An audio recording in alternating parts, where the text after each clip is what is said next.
അപ്പോഴാണ് ഐക്യരാഷ്ട്രസഭ ഡിസംബർ 21 ധ്യാന ദിനമായിട്ട് പ്രഖ്യാപിച്ചു. ജൂൺ 21 നമുക്ക് എല്ലാവർക്കും അറിയാം യോഗ ദിനമാണ്. അപ്പൊ യോഗം പലർക്കും അതിന്റെ പ്രാധാന്യം അറിയില്ലായിരുന്നു. ഇപ്പൊ കുറച്ച് വർഷം കൊണ്ട് എല്ലാവരും യോഗം എന്താണ് അതിന്റെ പ്രാധാന്യം മനസ്സിലാക്കിക്കൊണ്ടിരിക്കുന്നു.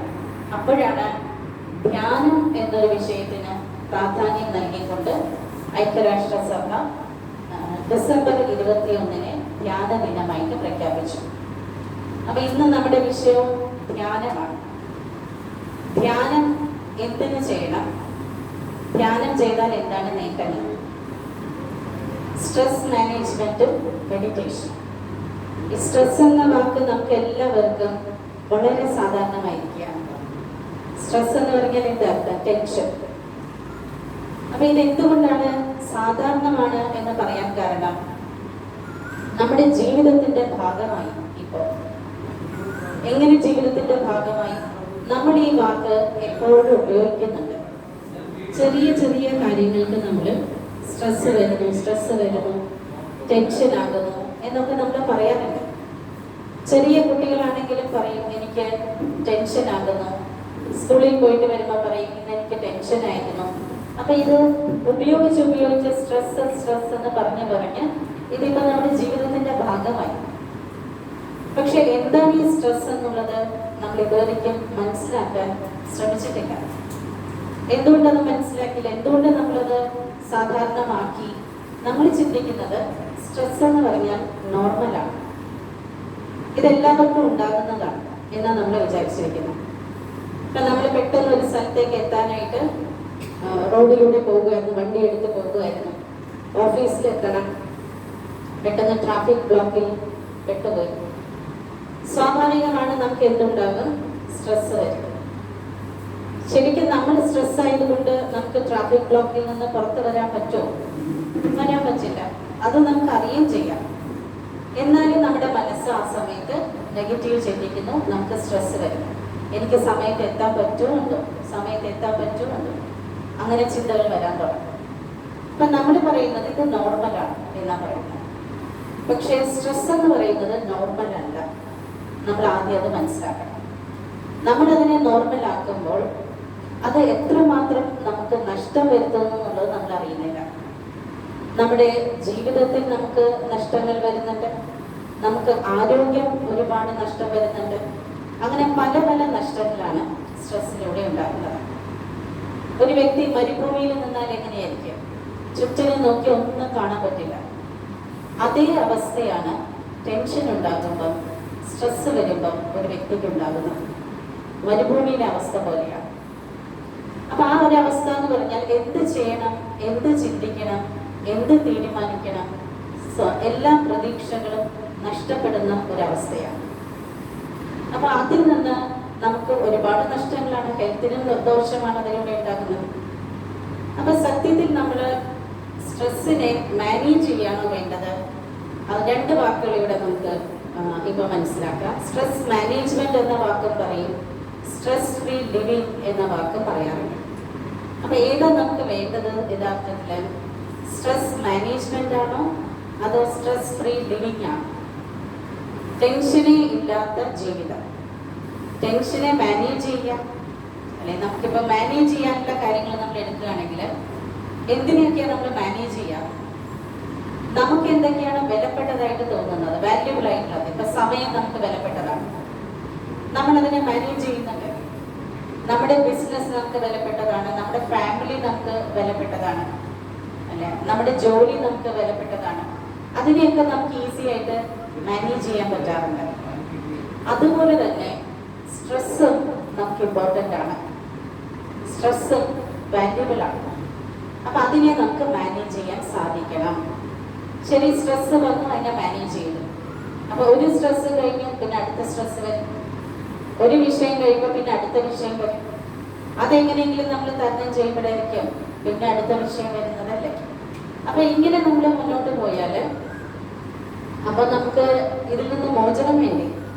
അപ്പൊ ഇന്ന് നമ്മൾ സ്ട്രെസ് മാനേജ്മെന്റിൽ നിന്ന് സ്ട്രെസ് ഫ്രീ ലിവിങ്, ടെൻഷൻ മുക്തമായിട്ടുള്ള, സമ്മർദ്ദങ്ങൾ, സംഘർഷമുക്തമായ ഒരു ജീവിതത്തിലേക്കുള്ളൊരു യാത്രയാണ്. ആ യാത്ര നമുക്കിന്ന് നിശ്ചയിക്കാം. നമുക്ക് സംഘർഷമുക്തമായ ഒരു ജീവിതം എങ്ങനെ നയിക്കണം, അതിനെക്കുറിച്ച് നമുക്ക് പഠിക്കാം. അപ്പൊ ഈ സ്ട്രെസ്സിൽ നമ്മൾ മനസ്സിലാക്കേണ്ടത്, ഇതിനൊരു ഫോർമുലയുണ്ട്. നമ്മുടെ സയൻസിൽ, ഫിസിക്സിലൊക്കെ പഠിച്ചിട്ടുള്ളതാണ്. സ്ട്രെസ് ഉണ്ടാകുന്ന എങ്ങനെയാണ്, സ്ട്രെസ്സിനെ പറയുന്നത് എങ്ങനെയാണ്? Stress equal to pressure apply divided by coping capability. അപ്പോൾ പുറമേ നിന്ന് നമ്മൾക്ക് എന്തെങ്കിലും പ്രഷർ വരാം. അപ്പോൾ pressure apply divided by coping capability. അപ്പോൾ എന്തെങ്കിലും പ്രഷർ നമുക്കുണ്ടാകുമ്പോൾ ആ പ്രഷറിനെ തരണം ചെയ്യാനുള്ള നമ്മുടെ മാനസിക ശക്തി അത് കുറയുമ്പോഴാണ് സ്ട്രെസ് വലുതാകുന്നത്. നമ്മൾ മാത്സിലൊക്കെ ഡിനോമിനേറ്റർ ഹൈ ആണ്, ന്യൂമറേറ്ററും അതിനേക്കാൾ ഹൈ ആകുമ്പോൾ എന്താവും, അല്ലെ ന്യൂമറേറ്ററും കുറയുമ്പോൾ എന്താവും, ഈക്വൽ ടു റിസൾട്ട് കൂടുതലായിരിക്കും. അപ്പൊ താഴെ ഇന്നർ സ്ട്രെങ്ത് ആണ് കോപ്പിംഗ് കേപ്പബിലിറ്റി. ആ കോപ്പിംഗ് കേപ്പബിലിറ്റി കുറഞ്ഞാൽ ആ പ്രഷറിനെ തരണം ചെയ്യാനുള്ള നമ്മുടെ ആന്തരിക ശക്തി കുറയുമ്പോഴാണ് നമുക്ക് സ്ട്രെസ് വർദ്ധിക്കുന്നത്. പ്രഷറിനെ നമുക്ക് കൺട്രോൾ ചെയ്യാൻ പറ്റില്ല.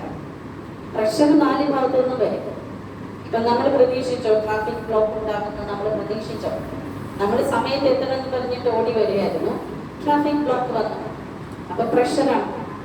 ആ സമയത്ത് അതിനെ തരണം ചെയ്യാനുള്ള നമ്മുടെ മാനസിക ശക്തി അവിടെ എന്തുകൊണ്ട് കുറഞ്ഞു? നമ്മളവിടെ നെഗറ്റീവ് ചിന്തിക്കാൻ തുടങ്ങി, നമ്മുടെ ഉള്ളിൽ നെഗറ്റീവ് ഫീലിങ്സ് വരാൻ തുടങ്ങി. ഒരു വ്യക്തി ആദ്യമായിട്ട് ഒരു ഓഫീസിൽ ജോലിക്ക് പോയി, ജോയിൻ ചെയ്ത് കഴിഞ്ഞപ്പം ആ ഓഫീസിൽ ആ വ്യക്തിയെ ഒരാൾ 2-3 പേര് പരിഹസിക്കുകയാണ്. അപ്പം ആദ്യത്തെ ദിവസം ആൾ മൈൻഡ് ചെയ്തില്ല. രണ്ടാമത്തെ ദിവസം പരിഹസിക്കുന്നു, അപ്പോഴും മൈൻഡ് ചെയ്തില്ല. 3rd ഡേ ആയി, 4th ഡേ ആയി. 4ാമത്തെ ദിവസമായപ്പോൾ ആള് ചിന്തിക്കുകയാണ്, എന്തുകൊണ്ടാണ് ഇവരെന്നെ പരിഹസിക്കുന്നത്? എനിക്ക് എന്തെങ്കിലും കുറവുണ്ടാവും, എനിക്ക് എന്തെങ്കിലും കുറവുള്ളതുകൊണ്ടാണോ ഇവരെ പരിഹസിക്കുന്നത്? ഇപ്പൊ എന്താ നെഗറ്റീവ് ഫീലിങ്സ് വരാൻ തുടങ്ങി. അപ്പൊ അദ്ദേഹത്തിന്റെ മുന്നിലുള്ള പ്രഷറാണ് മറ്റുള്ളവർ പരിഹസിക്കുന്നു എന്നതൊരു പ്രഷറാണ്. പക്ഷെ ആ പ്രഷർ വന്നപ്പോൾ അതിനെ തരണം ചെയ്ത് നിൽക്കാനുള്ള മാനസിക ശക്തി അദ്ദേഹത്തിന് കുറഞ്ഞു പോയപ്പോഴാണ് അത് ടെൻഷനായി മാറുന്നത്, സ്ട്രെസ്സായി മാറുന്നത്. അപ്പൊ നമുക്കതിനെ എങ്ങനെ നമ്മുടെ മാനസിക ശക്തിയെ ഉയർത്താം? മറ്റൊരു ഉദാഹരണം പറയാം. വീട്ടിലൊരു 10ാം ക്ലാസ്സിൽ പഠിക്കുന്ന ഒരു മകനുണ്ടെന്ന് ഇരിക്കട്ടെ.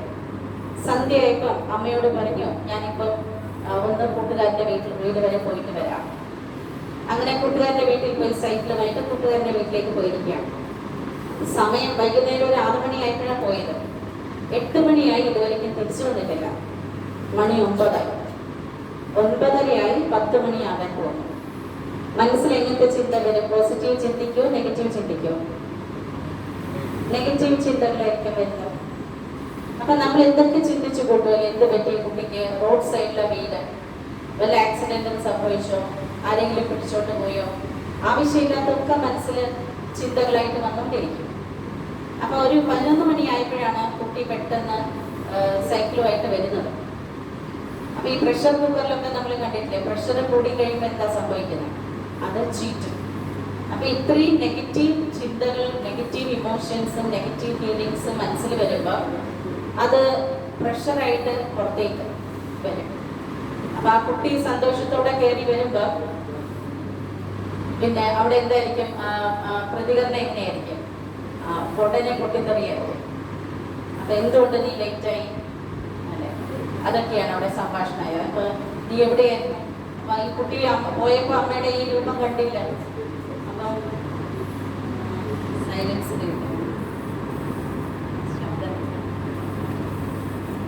അപ്പൊ ആ കുട്ടി എന്ത് വിചാരിക്കുക? ആ കുട്ടി വിചാരിക്കും പോകാൻ നേരം അമ്മ ഇങ്ങനെയൊന്നും ആയിരുന്നില്ല. അപ്പൊ ഇതെന്ത് പറ്റി? അമ്മ പെട്ടെന്ന് അമ്മയുടെ ഭാവം മാറി. അപ്പൊ വേഗം റൂമിൽ പോയി കഥ അടച്ചു, ഇതൊന്നും മിണ്ടുന്നില്ല. ആഹാരം കഴിക്കാൻ വിളിച്ചു, കുട്ടി വരുന്നില്ല. പിന്നെ രാവിലെ അന്തരീക്ഷമൊക്കെ ഒന്ന് ശാന്തമായി കഴിഞ്ഞപ്പം പിന്നെ ശാന്തമായ മനസ്സോടുകൂടി ചോദിച്ചു, നീ എന്താ താമസിച്ചത്?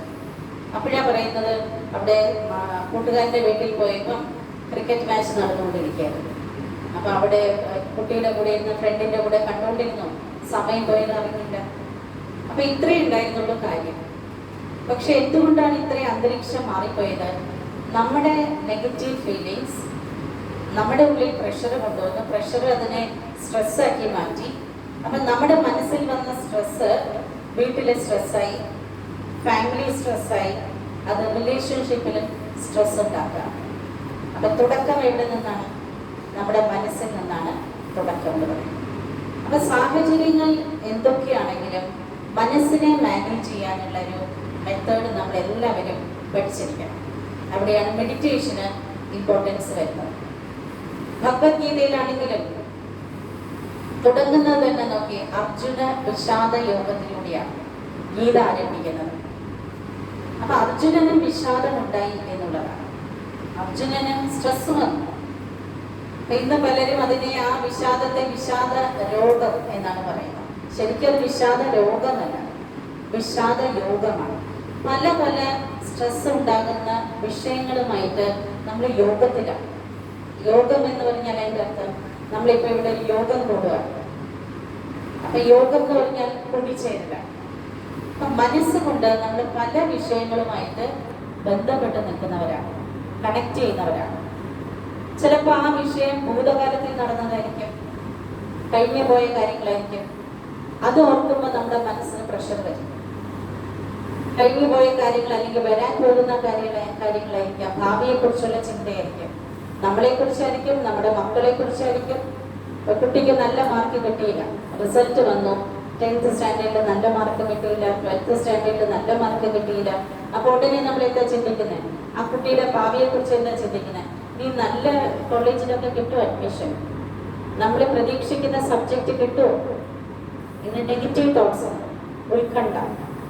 നമ്മൾ തന്നെ ഉത്കണ്ഠ ഉണ്ടാക്കുന്ന ഭാവിയെക്കുറിച്ചുള്ള ഉത്കണ്ഠയാണ്. അപ്പൊ നമുക്ക് സ്ട്രെസ് വരാൻ തുടങ്ങും. അപ്പൊ ആ സമയത്ത് നമ്മൾ ചിന്തിക്കാം, അപ്പൊ ചിന്തിക്കണ്ടേ, ഒന്നും ചിന്തിക്കണ്ടേ എന്ന് വിചാരിക്കും. ശുഭം ചിന്തിക്കാം, ഈശ്വരനുണ്ട്, എല്ലാം ശരിയാകും, എല്ലാം മംഗളപ്രദമാകും. നമ്മൾ എന്ത് കർമ്മം ചെയ്യുന്ന ആ കർമ്മത്തിന്റെ ഫലം എപ്പോഴും നല്ലതേ വരുള്ളൂ. പോസിറ്റീവായി ചിന്തിച്ചാൽ നമുക്ക് എല്ലാം പോസിറ്റീവായി തന്നെ വന്ന് ഭവിക്കും. അപ്പൊ അങ്ങനെ നമുക്ക് കുറച്ച് നല്ല ചിന്തകൾ മനസ്സിലേക്ക് കൊണ്ടുവരാൻ സാധിച്ചാൽ, നമ്മുടെ മെന്റൽ എബിലിറ്റിയെ നമുക്ക് ഉയർത്താൻ സാധിച്ചാൽ, നമുക്ക് അവിടെ സ്ട്രെസ്സിനെ ജയിക്കാൻ പറ്റും. അപ്പൊ മനസ്സിന്റെ ശക്തിയെ എങ്ങനെ നമുക്ക് എംപവർ ചെയ്യാം, മനസ്സിനെ എങ്ങനെ നമുക്ക് സശക്തമാക്കാം, ആ വിഷയങ്ങളും നമ്മൾ അറിഞ്ഞിരിക്കണം നമ്മുടെ ജീവിതത്തിൽ. അത് പഠിക്കണം. അപ്പൊ ഈ ഗീതയിൽ തന്നെ നോക്കും, അർജുനന് മനസ്സ് തളർന്നു പോയി. അപ്പൊ അവിടെ ഗാന്ധീവം എടുത്ത് കയ്യിലേക്ക് കൊടുത്തിട്ട് യുദ്ധം ചെയ്യൂ അർജുന എന്നല്ല പറഞ്ഞത്. അല്ല, ശരീരം അല്ല അവിടെ തളർന്നിരിക്കുന്നത്, മനസ്സാണ് തളർന്നിരിക്കുന്നത്.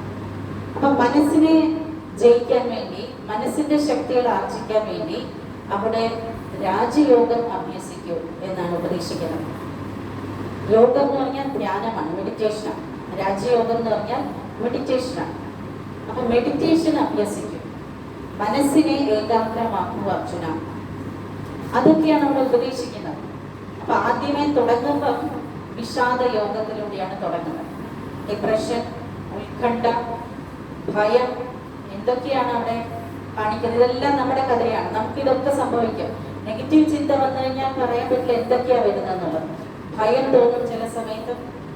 ചിലർക്കാണെങ്കിൽ തലകറക്കം വരും, വൊമിറ്റിംഗ് വരും, ബോഡിയിൽ തന്നെ എന്തെങ്കിലുമൊക്കെ പ്രഷർ വേരിയേഷൻ കാണിക്കും, ഷുഗർ ഹൈ ആകും. നോർമലായിട്ടിരുന്ന ഷുഗർ ആയിരിക്കും, പെട്ടെന്ന് സ്ട്രെസ് വരുമ്പോൾ പറയും ഷുഗർ കൂടുതലാണ്. പല ഡോക്ടേഴ്സും നമ്മുടെ ഇവിടെ ബ്രഹ്മകുമാരീസിന്റെ സെന്ററിൽ പേഷ്യൻസിനെ വിടാറുണ്ട്. അപ്പൊ അവര് പറയുന്ന ഡോക്ടർ പറഞ്ഞു നിങ്ങൾ എവിടെയെങ്കിലും പോയി ഒന്ന് മെഡിറ്റേഷൻ പഠിക്കുക. അപ്പൊ എന്തുകൊണ്ടാണ് മെഡിറ്റേഷൻ ചെയ്യാൻ പറയുന്നത്? വർഷങ്ങളായിട്ട്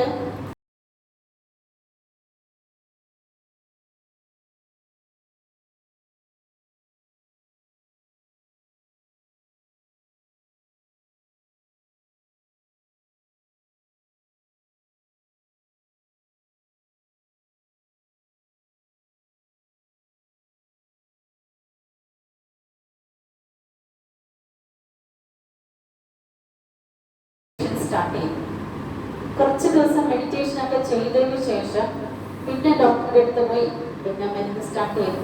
അപ്പൊ ഡോക്ടേഴ്സിനും അറിയാം മനസ്സ് സ്വസ്ഥമാണെങ്കിലേ, മനസ്സ് ശാന്തമാണെങ്കിൽ മാത്രമേ മെഡിസിൻ പോലും വർക്കൗട്ട് ആകത്തുള്ളൂ. നമ്മൾ പണ്ട് കാലത്തൊക്കെ പറഞ്ഞു കേട്ടിട്ടില്ലേ, മരുന്നും മന്ത്രവും, അങ്ങനെയല്ലേ പറയാറ്, മരുന്നും മന്ത്രവും. അപ്പൊ മരുന്നും വേണം, കുറച്ച് നല്ല വിചാരങ്ങൾ, ഈശ്വര വിചാരങ്ങൾ, ശക്തമായ മനസ്സും വേണം, വിൽപ്പവറും വേണം. അപ്പോഴേ നമുക്ക് അവിടെ വിജയം ഉണ്ടാകുന്നത്. അതുകൊണ്ടാണ് പറയാറ് മനസ്സുണ്ടെങ്കിൽ മാർഗമുണ്ട്, ആരോഗ്യം ഉണ്ടെങ്കിൽ മാർഗമുണ്ടെന്ന് പറഞ്ഞു കേട്ടിട്ടില്ല. അല്ലെങ്കിൽ വെൽത്ത് ഉണ്ടെങ്കിൽ, സമ്പത്തുണ്ടെങ്കിൽ മാർഗമുണ്ട്, അല്ലെങ്കിൽ സൗന്ദര്യം ഉണ്ടെങ്കിൽ മാർഗമുണ്ട്, പദവി ഉണ്ടെങ്കിൽ മാർഗമുണ്ട്, അങ്ങനെ ആരും പറഞ്ഞിട്ടില്ല.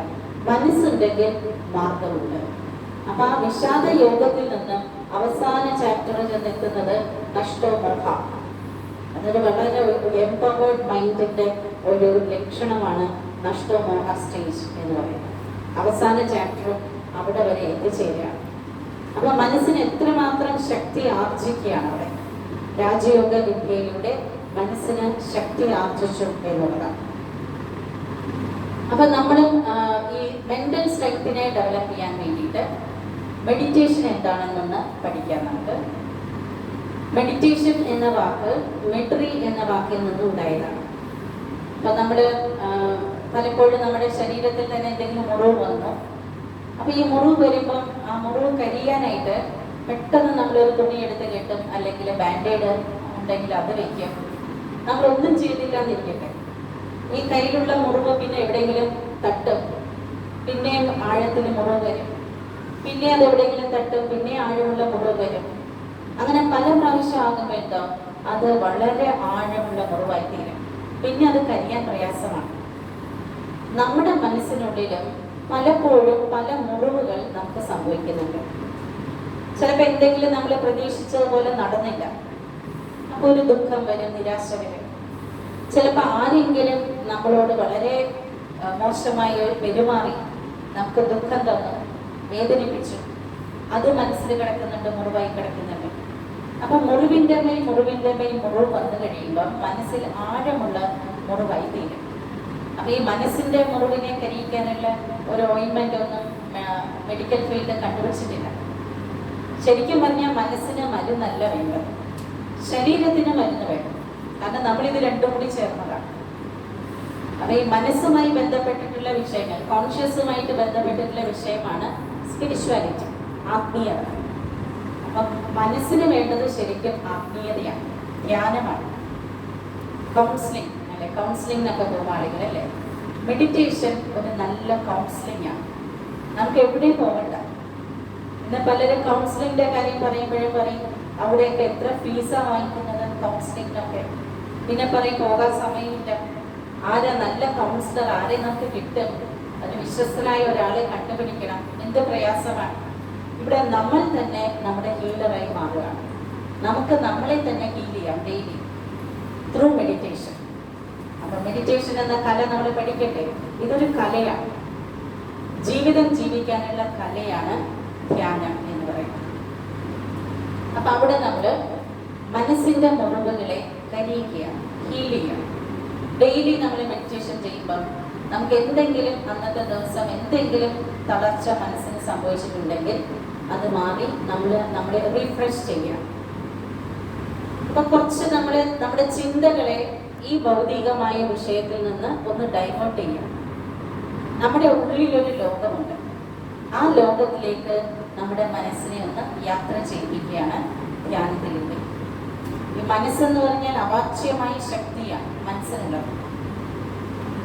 പ്രത്യേകിച്ച് മനുഷ്യ മനസ്സെന്ന് പറഞ്ഞാൽ ലോകത്തിലെ മാസ്റ്റേഴ്സ് ഓഫ് ദ യൂണിവേഴ്സ് ആണ് ഹ്യൂമൻ മൈൻഡിനെ പറയുന്നത്. ഈ ലോകത്തിൽ എന്താണ് മനുഷ്യൻ കീഴടക്കാത്തത്, എന്തെല്ലാം കണ്ടുപിടിച്ചു ഈ മനസ്സെന്ന് പറഞ്ഞാൽ. അപ്പൊ ആ മനസ്സിന്റെ ഉടമയാണ് നമ്മൾ ഓരോരുത്തർ. ദൈവം പോലും ഒരിക്കൽ മനസ്സിൽ ദൈവത്തിന് തോന്നി തന്റെ ശക്തി മുഴുവൻ എവിടെയെങ്കിലും ഒളിപ്പിച്ചു വെക്കണം. എവിടെ ഒളിപ്പിക്കും ഇങ്ങനെ ചിന്തിച്ചുകൊണ്ടിരിക്കുക. അപ്പൊ കുറെ പണ്ഡിതന്മാരെ വിളിച്ചിട്ട് പറഞ്ഞു എന്റെ ശക്തി എവിടെയെങ്കിലും ഒളിപ്പിച്ചു വെക്കണം. അപ്പൊ ഒരു പണ്ഡിതൻ പറഞ്ഞത് നമുക്ക് ശൂന്യാകാശത്ത് കൊണ്ടുവയ്ക്കാം, അപ്പൊ അവിടെ ആരും വരില്ല എന്ന് പറഞ്ഞു. അപ്പൊ ദൈവത്തിന് നല്ല ദീർഘവീക്ഷണായത് കാരണം ദൈവം പറഞ്ഞു അവിടെയും നാളെ മനുഷ്യരെത്തിച്ചേരും. പിന്നെ ഒരു പണ്ഡിതൻ പറഞ്ഞു നമുക്ക് വെള്ളത്തിനടിയിൽ കടലിനടിയിൽ കൊണ്ടുവയ്ക്കാം, അപ്പൊ ദൈവം പറഞ്ഞു അവിടെ നാളെ മനുഷ്യനെത്തും. പിന്നെ ഒരു പണ്ഡിതൻ പറഞ്ഞത് നമുക്ക് മലയുടെ മുകളിൽ, ഹിമാലയത്തിന്റെ മുകളിൽ കൊണ്ടുപോയി ഒളിപ്പിച്ച് വെക്കാന്ന് പറഞ്ഞു. അപ്പോഴും ദൈവം പറഞ്ഞു നാളെ മനുഷ്യൻ അവിടെയും എത്തും. അവസാനം ദൈവം തന്നെ ഒരു തീരുമാനം എടുത്തു.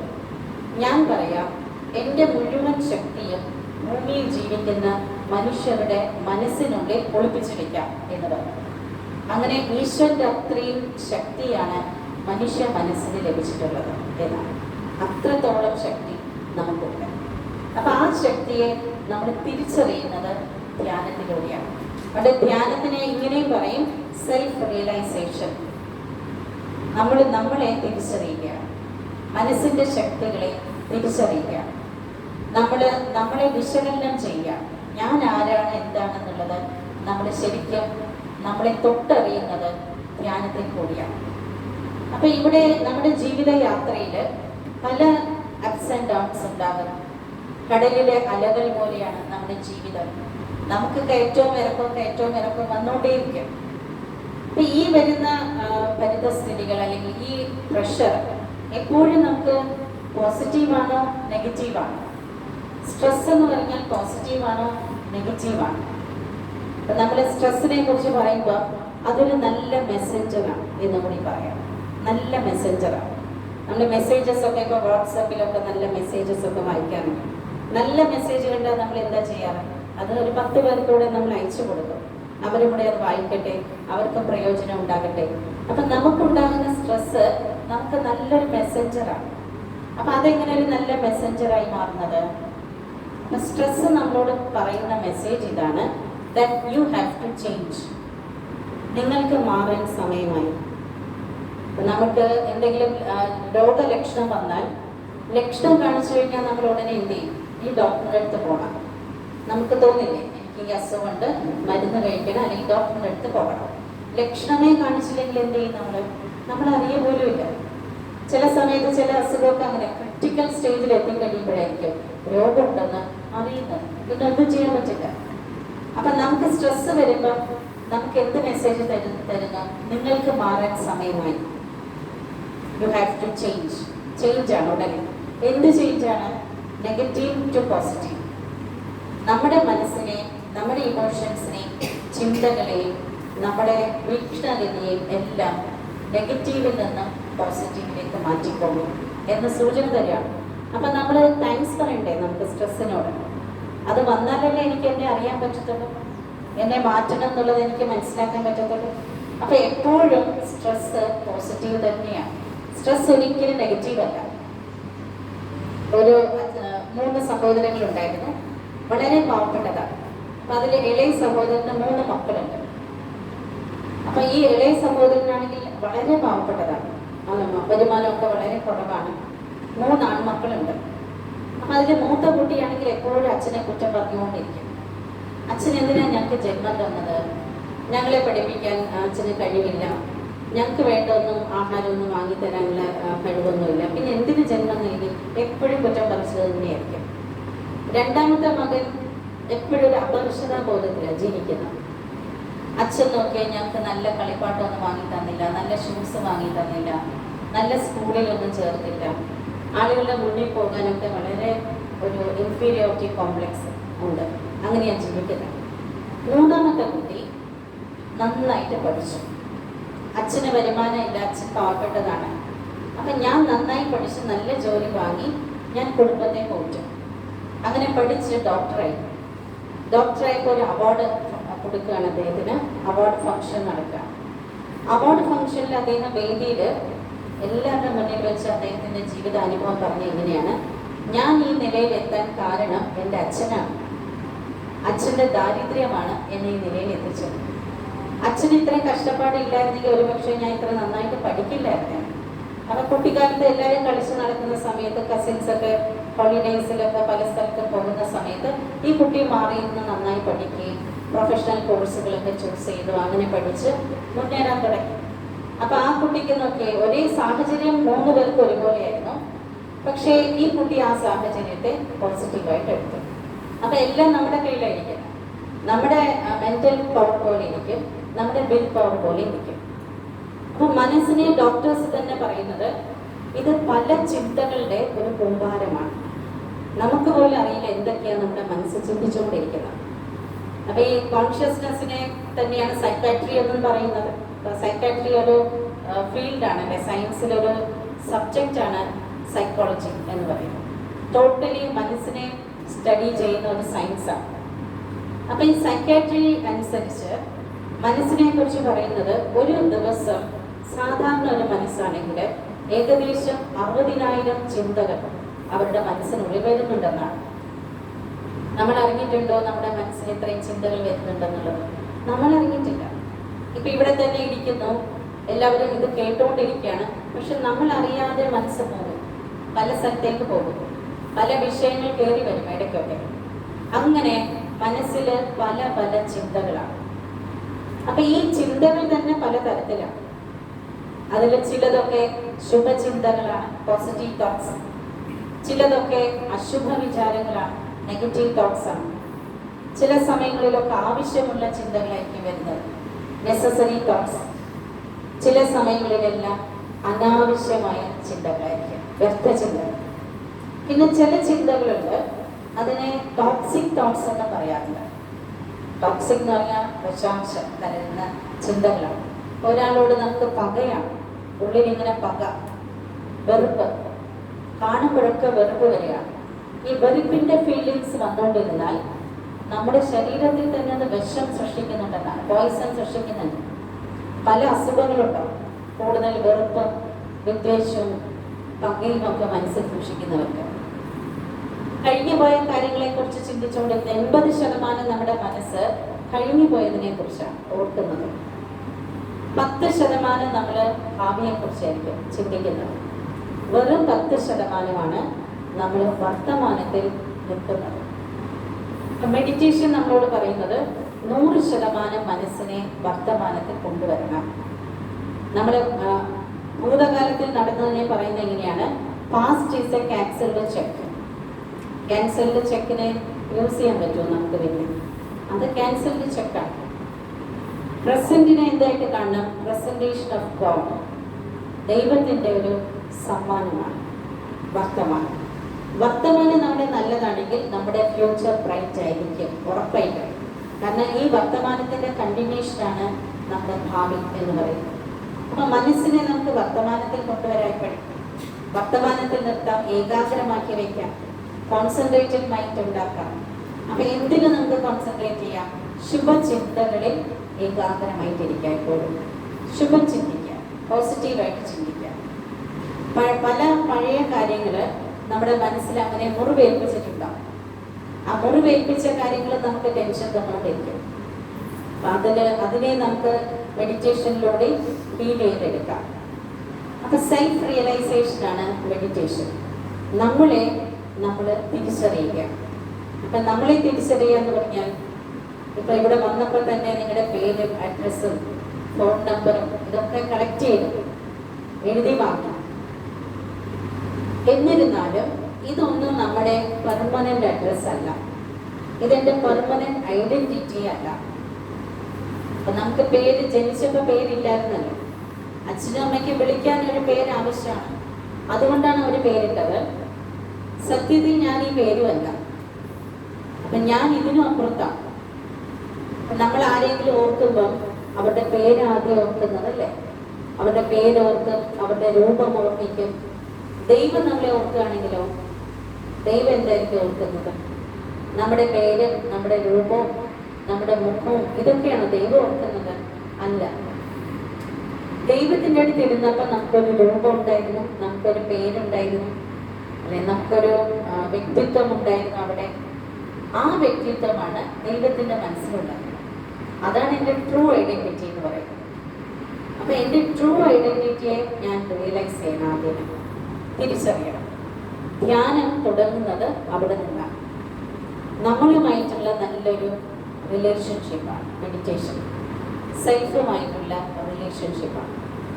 യോഗം നമ്മളുമായിട്ടാണ് ഫസ്റ്റ്, മനസ്സുമായിട്ടാണ് യോഗം, ഞാനുമായിട്ടാണ് യോഗം. അപ്പം ഞാനുമായിട്ട് യോഗം ചെയ്യണമെങ്കിൽ, എന്നിലേക്ക് എൻ്റെ ശ്രദ്ധ കൊണ്ടുവരണമെങ്കിൽ, ഞാൻ എന്ന് പറയുന്നത് ഒരു അദൃശ്യ ശക്തിയാണ്, ഒരു ഊർജമാണ്. അപ്പൊ ആ ഊർജത്തെ നമ്മൾ ആത്മീയതയില് ആത്മാവ് എന്നാണ് വിശേഷിപ്പിക്കുന്നത്. ആത്മാവെന്ന് പറയാം, സയൻസ് അതിനെ എനർജി എന്ന് പറയുന്നുണ്ട്, സൈക്കാട്രിസ്റ്റ് അതിനെ സൈക്ക് എന്ന് പറയുന്നു, സയൻസിൽ എനർജി എന്ന് പറയും, സ്പിരിറ്റ് എന്ന് പറയാറുണ്ട്, രൂപ് എന്ന് പറയാറുണ്ട്, ആത്മാവിനെയാണ് രൂപ് എന്ന് വിളിക്കുന്നത്. അപ്പൊ ഈ ദേഹത്തിനുള്ളിലാണ് ആത്മാവിരിക്കുന്നത്. അപ്പൊ ഈ ആത്മാവിന് ചുറ്റിലുമുള്ള ഒരു ആവരണമാണ് ഈ ശരീരം എന്ന് പറയുന്നത്. അപ്പൊ സത്യത്തിൽ ഞാൻ ശരീരമല്ല, ഞാൻ ഈ ആത്മാവാണ്. ദൈവത്തിന്റെ അടുത്തിരിക്കുമ്പോൾ നമുക്ക് ദേഹമില്ലായിരുന്നു, ദൈവത്തിന്റെ അടുത്തിരിക്കുമ്പോൾ ആത്മാവ് മാത്രമായിരുന്നു. അപ്പൊ നമ്മൾ ആത്മാവിനെ കുറിച്ച് കേട്ടിട്ടുണ്ട്, നമ്മൾ പലപ്പോഴും വായിച്ചിട്ടുണ്ട്. പക്ഷെ എന്ത് രൂപ മനസ്സിൽ വരുന്നത്? ആത്മാവെന്ന് പറയുമ്പോൾ മനസ്സിലെന്താ തെളിഞ്ഞു വരുന്നത്? അപ്പൊ അതിന്റെ രൂപം എന്താണെന്ന് അറിയണം. അപ്പൊ നമ്മൾ ഒരാളുടെ പേര് പറയുമ്പോൾ അച്ഛൻ എന്ന് പറയുമ്പോൾ അച്ഛന്റെ രൂപം മനസ്സിൽ വരുന്നുണ്ട്, അച്ഛന്റെ മുഖം നമ്മുടെ മനസ്സിൽ വരുന്നുണ്ട്. ആത്മാവ് എന്ന് പറയുമ്പോൾ അതിനൊരു രൂപമുണ്ട്. ആത്മാവിന്റെ രൂപം വളരെ സൂക്ഷ്മമായി തിളങ്ങുന്ന ഒരു പ്രകാശ ബിന്ദുവാണ് ആത്മാവ്. ഒരു നക്ഷത്രം പോലെയാണ് ആത്മാവിരിക്കുന്നത്. നമ്മൾ രാത്രിയിൽ ആകാശത്ത് നക്ഷത്രങ്ങൾ തിളങ്ങുന്ന കണ്ടിട്ടില്ലേ? അപ്പൊ ആത്മാവ് എന്ന് പറയുമ്പോൾ നമ്മുടെ ഈ ദേഹത്തിൽ ആത്മാവുണ്ടല്ലോ. അപ്പൊ ഈ ആത്മാവിനെ കാണണമെങ്കിൽ മനസ്സിലൊരു നക്ഷത്രത്തെ ഓർമ്മിച്ചാൽ മതി. ഇത് നമ്മുടെ ദേഹത്തിൽ ഉണ്ട് എന്നുള്ളതിന്റെ ഒരു തെളിവുമുണ്ട്. ഇത് നമ്മൾ മറന്നുപോയിക്കോ. സത്യത്തിൽ ഇത് എപ്പോഴും ഓർത്തിരിക്കണം എന്നുള്ളത് പണ്ടുകാലം മുതൽക്ക് തന്നെ ഭാരതീയ സംസ്കാരം അനുസരിച്ച് പണ്ട് തൊട്ടേ ഈ ആത്മാവിനെ കുറിച്ച് എല്ലാവരും പറയുകയും അത് അനുഭവിക്കുകയും ഒക്കെ ചെയ്തിട്ടുള്ളതാണ്. ധ്യാനവും നമുക്ക് പറയുന്നത് ഒരു പുതിയ വിഷയമേ അല്ല. എത്രയോ കാലങ്ങളായിട്ട്, വർഷങ്ങളായിട്ട് ഋഷിവര്യന്മാരെല്ലാം ധ്യാനം ചെയ്യുന്നുണ്ട്, മെഡിറ്റേഷൻ ചെയ്യുന്നവരാണ്. അതാണ് ഭാരതത്തിന്റെ സംസ്കാരം എന്ന് പറയുന്നത്. ധ്യാനത്തിന്റെ സംസ്കാരമാണ്, മെഡിറ്റേഷന്റെ സംസ്കാരമാണ് ഭാരതത്തിനുള്ളത്. നമ്മൾ ദേവി ദേവതകളെയൊക്കെ കണ്ടിട്ടുണ്ട്. അന്ന് കാലത്ത് ദേവനാണെങ്കിലും നെറ്റിയിൽ പൊട്ട് വയ്ക്കുന്നുണ്ട്, ദേവിയാണെങ്കിലും നെറ്റിയിൽ പൊട്ട് വെച്ചിട്ടുണ്ട്. അപ്പൊ എന്തുകൊണ്ട് ആ സ്ഥാനത്ത് പൊട്ട് വെച്ചു? തിലകം, ഭസ്മം, ചന്ദനം എല്ലാം നമ്മൾ തിരുനെറ്റിയിലാണ് ചാർത്തുന്നത്. ഇത് ഓർത്തിരിക്കാൻ വേണ്ടിയിട്ടാണ്. അവിടെ ഒരാളുണ്ട്, അവിടെയാണ് ആത്മാവ് പൊട്ടിക്കൊള്ളുന്നത്. അത് മറക്കാതിരിക്കാൻ വേണ്ടിയിട്ടാണ് അവിടെ പൊട്ടുവെക്കുന്നത്. പണ്ട് കാലത്ത് പൊട്ടു തൊടുമ്പോൾ ഓം എന്നുള്ള ധ്വനി മുഴക്കിയിട്ടാണ് പൊട്ടു തൊടുക. ഓം എന്ന വാക്ക് എഴുതുമ്പോൾ അത് ആ, ഓ, മാ, ഇത് മൂന്നും കൂടി അടങ്ങുന്നതാണ് ഓം. ആ എന്ന് പറഞ്ഞാൽ ആചരണം. ഇംഗ്ലീഷിലും നമ്മൾ പറയുന്ന AUM, ഓം എന്നങ്ങനെ പറയുന്നു. അപ്പൊ ആചരണം, അതായത് നമ്മുടെ പെരുമാറ്റമാണ്. A for action. പിന്നെ ഉച്ചാരണം, U for utterance, നമ്മുടെ വാക്കുകളെയാണ് പറയുന്നത്. പിന്നെ മ എന്ന് പറഞ്ഞാൽ മനസ്സ്, M എന്ന് പറയുന്നത് മൈൻഡ് എന്നർത്ഥം. അപ്പൊ തോട്ട്, വേർഡ്, ആക്ഷൻ, ചിന്ത, വാക്ക്,